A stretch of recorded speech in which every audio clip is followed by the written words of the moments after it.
আপনি কি গাছ রোপণ করছেন? আর রোপণের পর গাছ ভালোভাবে বৃদ্ধি পাচ্ছে না, গাছের চেহারা সুন্দর হচ্ছে না এবং গাছ কি মারা যেতেছে? যদি এরকম পরিস্থিতি থাকে, তাহলে যে 7টি ভুলের কারণে আমাদের গাছগুলো মারা যায় বা গাছের গ্রোথ ভালো হয় না, সেই বিষয়গুলো জানবো। এবং এই 7টি ভুল যদি আমরা এড়িয়ে চলতে পারি, তাহলে আমাদের ফলের গাছ অবশ্যই স্বাস্থ্যবান হবে, সুন্দর হবে এবং ভবিষ্যতে ভালো ফল দিবে। তাহলে চলুন জেনে নেই যে এই 7টি ভুল, তার মানে যে 7টি ভুল করলে গাছ আপনার মারা যেতে পারে এবং গাছ থেকে কোনো ভালো ফলন পাবেন না। এই গুরুত্বপূর্ণ বিষয়গুলো যদি জানতে চান, তাহলে অবশ্যই আমাদের সাথে থাকুন। আমি মোহাম্মদ বুলবুল ইসলাম, মাস্টার গার্ডেনের পক্ষ থেকে আপনাদের জানাই আন্তরিক অভিনন্দন এবং শুভেচ্ছা। আজ আপনাদেরকে আমরা জানাবো যে গাছ রোপণের বেলায় একটি ভুল আমরা করে থাকি, যে ভুলের কারণে আমাদের গাছগুলো মারা যায়। আমরা নার্সারি থেকে হোক, বাজার থেকে হোক বা অন্য কোনো জায়গা থেকে হোক কিংবা নিজে কলম কাটে হোক, যখন আমরা চারা তৈরি করি বা চারা আনি, মনে একটা নিয়ে আশা নিয়ে এবং উৎসাহ নিয়ে কিন্তু গাছগুলো রোপণ করি। অথচ যদি এই গাছগুলো সঠিকভাবে বৃদ্ধি না পায়, গাছ যদি মারা যায়, তাহলে আমাদের মনটাও খারাপ হয়ে যায়। তো কেন মারা যায়, যে 7টা কারণ আছে, সেই 7টা কারণ আজকে খুবই গুরুত্বপূর্ণ। আপনারা ধৈর্য সহকারে দেখতে থাকুন এবং আমাদের চ্যানেলটাকে যদি ভালো লেগে থাকে, তাহলে অবশ্যই সাবস্ক্রাইব করে বেল বাটনে প্রেস করে আমাদের পাশে থাকবেন। তো চলুন আজকে জেনে নেই যে কি কি কারণে গাছগুলো মারা যায় বা গাছে ভালো বৃদ্ধি হয় না। যে কারণটা আছে সেটা হইতেছে, আমরা ভুল জায়গায় ভুল চারা রোপণ করি। কারণ একটা ফল গাছের আলো, ছায়া, বাতাস সবকিছুরই প্রয়োজন আছে। যদি আমরা এটা না বুঝে তাড়াহুড়ো করে গাছ রোপণ করে ফেলি, তাহলে সেখানে কিন্তু ভালো ফলন আসবে না বা গাছের গ্রোথ ভালো হবে না। গ্রোথ যদি ভালো না হয়, সেই গাছ থেকে ফলন আসবে না। যেমন ধরেন, এই যে একটা গাছ, এখানে না আছে সূর্যের আলো, না আছে খোলামেলা জায়গা, উপরে এক গাছ, উপরে আরেক গাছ, এখানে চারা রোপণের মানে হইতেছে এই চারা থেকে আপনি কোনোভাবেই ভালো ফলনে আশা করতে পারেন না। একদম পরিষ্কার, যেখানে আলো বাতাস করে, এরকম জায়গাতে গাছ রোপণ করা দরকার। নাম্বার 2, আমরা গাছের আকার আয়তন না বুঝে গর্ত যে করি গাছ রোপণের জন্য, দেখা যায় বড় গাছের জন্য ছোট গর্ত করে রাখছি, খুব তাড়াহুড়া করে ছোট একটা গর্ত করে সেখানে গাছটাকে রোপণ করে দিলাম এই যে এই মাপে। আবার এমন কিছু আছে যে গাছের, যেগুলো ছোট গাছ, যেগুলো খুব বড় গর্ত প্রয়োজন নাই, সেগুলিকে সেই চারাগুলোর জন্য আমরা অনেকটা বড় গর্ত করে ফেলাই।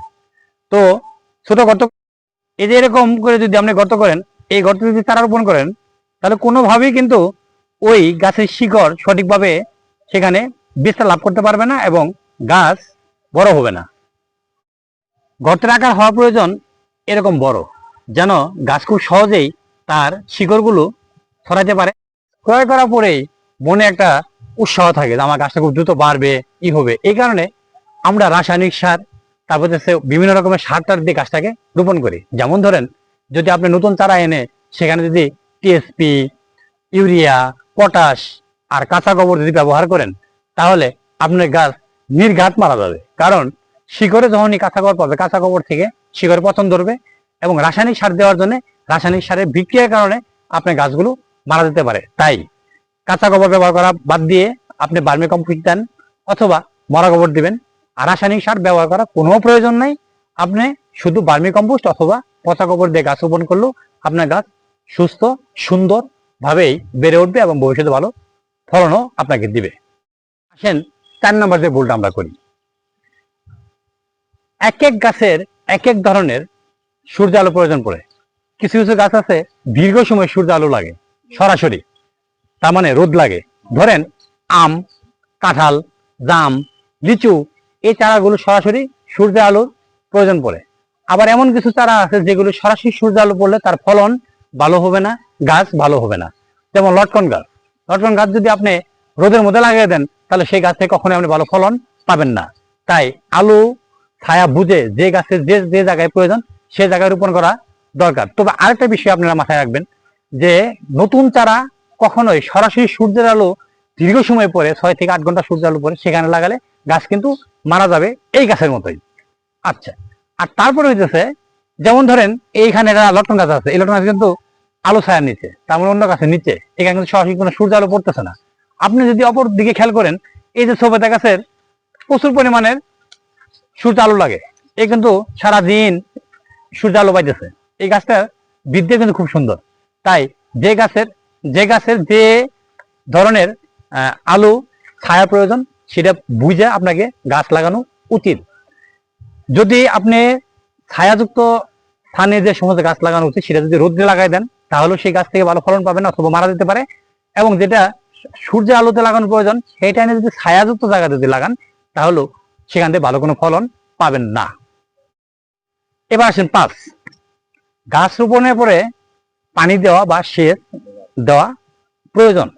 একটা জিনিস মাথায় রাখবেন, সেচ দিতে পানির ঢালা বা পানি দেওয়া বা সেচ দেওয়া প্রয়োজন আছে বলেই আপনি যদি পর্যাপ্ত পরিমাণে পানি দিয়ে ফেলান, তাহলে ছোট ধরনের চারা গাছের শিকড়গুলো থাকে কচি, সেখানে যদি আপনি বেশি পানি দেন শিকড়গুলো পচে যাবে, শিকড়গুলো নষ্ট হয়ে যেতে পারে, ছত্রাক আক্রমণ করতে পারে। আবার আপনি পানি দেওয়া যদি বন্ধ করে দেন, তাহলে পানির অভাবে গাছটা মারা যেতে পারে। তাহলে আপনাকে অবশ্যই পরিমাণ মতো এবং প্রতিদিন সন্ধ্যার পর নির্দিষ্ট সময়ে আপনি যদি পানি দেন, হালকা হালকা করে পানি দিয়ে যান, তাহলে অবশ্যই আপনার গাছে স্বাস্থ্যবান থাকবে এবং ভবিষ্যতে ভালো ফলন দিবে। তাই পানির ব্যবস্থাপনা মাথায় রাখতে হবে। এছাড়া একটা বিষয় খেয়াল রাখবেন, যদি অতি বৃষ্টি হয়, বৃষ্টির কারণে আপনি যদি গাছের গোড়ায় পানি জমে যায়, তাহলে অবশ্যই পানির গোড়া থেকে পানিকে নিষ্কাশনের ব্যবস্থা করে দিতে হবে, যেন গাছের গোড়ায় পানি জমে না থাকে। কারণ জমে থাকলে ফলের গাছের গোড়ায়, বিশেষ করে ফলের গাছের গোড়ায় যদি পানি জমে, তাহলে ফলের গাছ মারা যায়।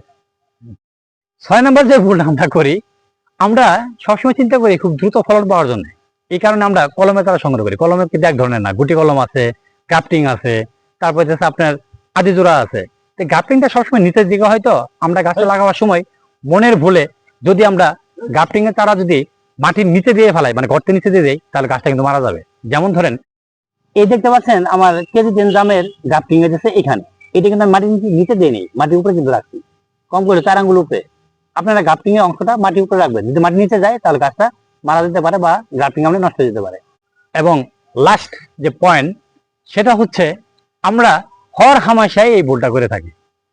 চারা নিয়ে আসলাম, সুন্দর করে গর্ত করলাম, গাছ রোপণ করলাম, খুঁটি দিলাম, সবকিছু করছি, কিন্তু 1 সপ্তাহ 2 সপ্তাহ যাওয়ার পরে আমরা সেই গাছের কথা ভুলে যাই। যদি আপনি ভুলে যান, তাহলে এই গাছের কোনোভাবেই ভালো ফলন পাবেন না। অবশ্যই আপনাকে কম করে হলো 1টা মাস এই গাছের প্রতি আমরা খেয়াল রাখতে হবে। গাছের বৃদ্ধি হইতেছে কিনা, গাছ ঝিমিয়ে পড়তেছে কিনা, এই খেয়ালটা রাখতে হবে, পরিচর্যা করতে হবে। যদি খুঁটি না থাকে খুঁটি দিতে হবে। গাছের গোড়া থেকে যদি বৃষ্টি পানি যদি মাটি সরে যায়, তাহলে আপনাকে নতুন মাটি দিতে হবে। এবং গাছের কোনো সমস্যা হইতেছে কিনা এটা খোঁজ খবর রেখে, নজরে রেখে সেটাকে যদি আপনি সেবা যত্ন করতে পারেন, তাহলে অবশ্যই আপনার বাগানের বা আপনার রোপণকৃত চারা খুবই স্বাস্থ্যবান হবে এবং ভবিষ্যতে ভালো ফলনও দিবে। তো এই ছিল আমাদের আজকে আলোচনা। যদি আমাদের এই ভিডিও থেকে আপনারা যদি একটু যদি উপকৃত হয়ে থাকেন, তাহলে অবশ্যই আমাদের চ্যানেলটাকে সাবস্ক্রাইব করে বেল বাটনে ক্লিক দিয়ে আমার পাশে থাকবেন এবং কমেন্ট করে জানাবেন যে এরকম নিত্য নতুন ভিডিও আপনাদের পেতে ইচ্ছে করে কিনা। যদি আপনারা চান, তাহলে অবশ্যই আমরা এই ভিডিওগুলো আপনাদের কাছে পৌঁছে দেব। ধন্যবাদ সবাই।